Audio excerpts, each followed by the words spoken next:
श्री रामकृष्ण वचनामृत प्रथम भाग परिच्छेद 1 प्रथम दर्शन। श्री गंगा जी के पूर्व तट पर कलकत्ते से कोई 6 मील दूर दक्षिणेश्वर में श्री काली जी का मंदिर है। यहीं भगवान श्री रामकृष्ण देव रहते हैं।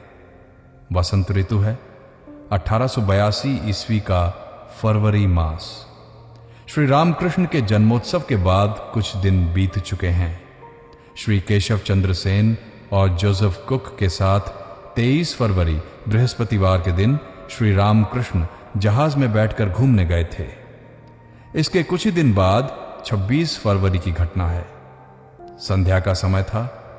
मास्टर ने श्री रामकृष्ण के कमरे में प्रवेश किया। इसी समय उन्होंने श्री रामकृष्ण देव के प्रथम बार दर्शन किए। उन्होंने देखा कमरा लोगों से भरा हुआ है। सब लोग चुपचाप बैठे उनके वचनामृत का पान कर रहे हैं। श्री रामकृष्ण तख्त पर पूर्व की ओर मुंह किए बैठे हुए प्रसन्न वदन हो ईश्वरीय चर्चा कर रहे हैं। भक्तगण फर्श पर बैठे हुए हैं। मास्टर खड़े खड़े आश्चर्य मुग्ध होकर देखने लगे। उन्हें ऐसा प्रतीत हुआ मानो साक्षात शुकदेव भगवत प्रसंग कर रहे हैं तथा उस स्थान पर सभी तीर्थों का समागम हुआ है, अथवा मानो श्री चैतन्य देव पुरी धाम में रामानंद स्वरूपादि भक्तों के साथ बैठकर भगवान का नाम गुणगान कर रहे हैं। श्री रामकृष्ण कह रहे थे, जब एक बार हरि नाम या राम नाम लेते ही रोमांच होता है, आंसुओं की धारा बहने लगती है, तब निश्चित समझो कि संध्यादि कर्मों की आवश्यकता नहीं रह जाती। तब कर्म त्याग का अधिकार पैदा हो जाता है। कर्म अपने ही आप छूट जाते हैं। उस अवस्था में केवल राम नाम, हरि नाम या केवल ओमकार का जप करना ही पर्याप्त है। संध्या वदन का लय गायत्री में होता है और गायत्री का ओमकार में। मास्टर सिद्धू यानी श्री सिद्धेश्वर मौजूमदार के साथ वराहनगर से निकलकर एक बाग से दूसरे बाग में घूमते हुए यहां आ पहुंचे थे। रविवार का दिन था, छुट्टी थी, इसलिए घूमने निकले थे। थोड़ी देर पहले श्री प्रसन्न बैनर्जी के बाग में घूम रहे थे। उस समय सिद्धू ने कहा, गंगा जी के किनारे एक सुंदर बगीचा है, देखने चलिएगा। वहां एक परमहंस रहा करते हैं। बगीचे के सामने वाले फाटक से प्रवेश कर मास्टर और सिद्धू सीधा श्री रामकृष्ण देव के कमरे में आए। मास्टर विस्मित होकर देखते हुए सोचने लगे, वाह कैसा सुंदर स्थान है, कितने अच्छे महात्मा हैं, कैसी सुंदर वाणी है। यहां से हिलने तक की इच्छा नहीं होती।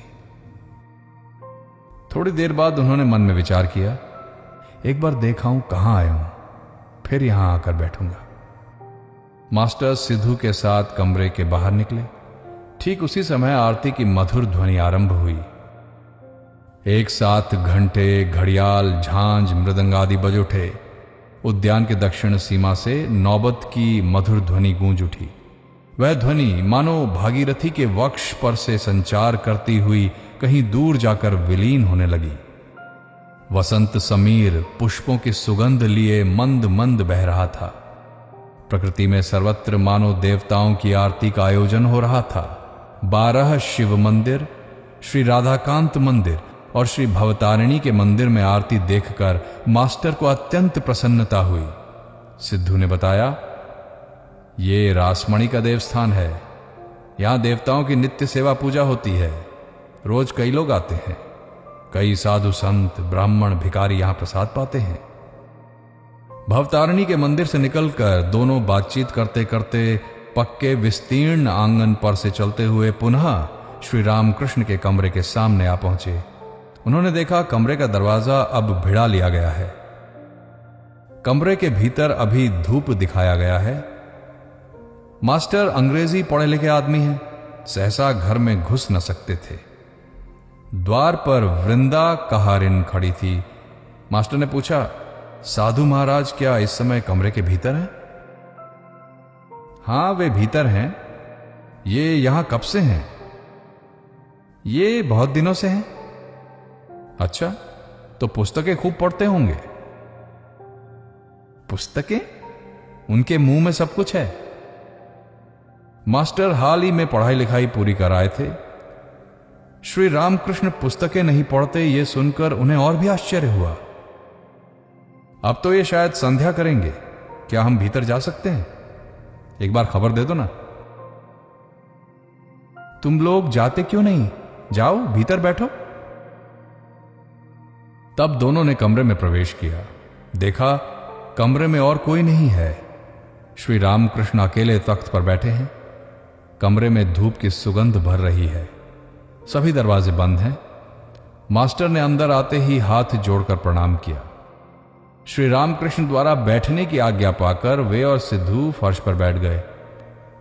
श्री रामकृष्ण ने पूछा, कहां रहते हो, क्या करते हो, वराहनगर क्यों आए इत्यादि।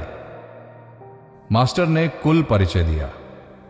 वे देखने लगे कि श्री रामकृष्ण का मन बीच बीच में मानो दूसरी ओर खिंच रहा है। उन्हें बाद में मालूम हुआ कि इसी को भाव कहते हैं।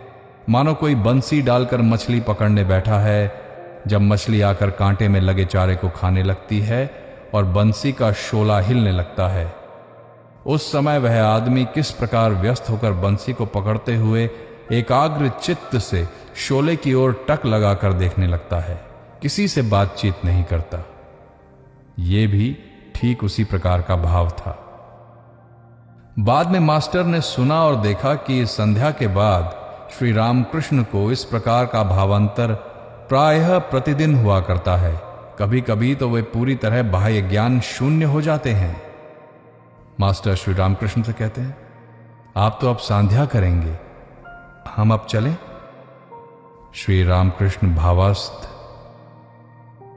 नहीं संध्या, ऐसा कुछ नहीं। और कुछ देर बातचीत होने के बाद मास्टर ने प्रणाम किया और चलना चाहा। श्री रामकृष्ण ने कहा, फिर आना। मास्टर लौटते समय सोचने लगे, ये सौम्य दर्शन पुरुष कौन है? इनके पास फिर लौट जाने की इच्छा हो रही है। क्या बिना पुस्तकों के पढ़े भी मनुष्य महान बन सकता है? कितना आश्चर्य है। मुझे यहां फिर आने की इच्छा हो रही है। इन्होंने भी कहा फिर आना। कल या परसों सवेरे फिर आऊंगा।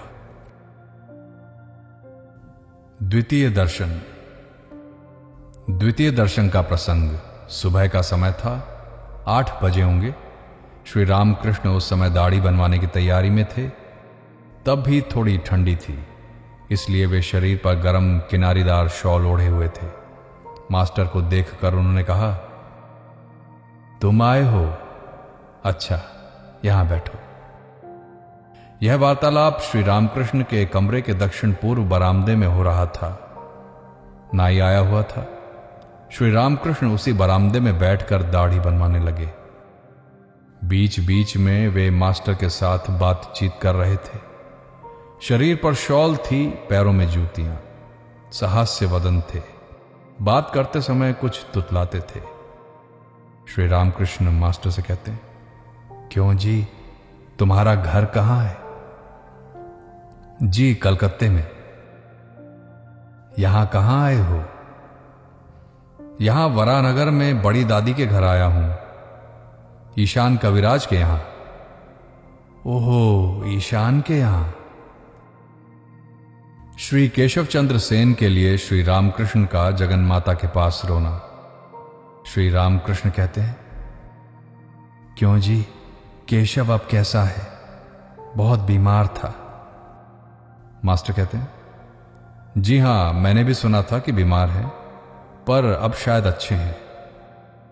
मैंने तो केशव के लिए मां के निकट नारियल और चीनी की पूजा मानी थी। रात को जब नींद उचट जाती थी, तब मां के पास रोता और कहता था, मां, केशव की बीमारी अच्छी कर दे। केशव अगर ना रहा तो मैं कलकत्ते जाकर बातचीत किससे करूंगा? इसी से तो नारियल चीनी मानी थी।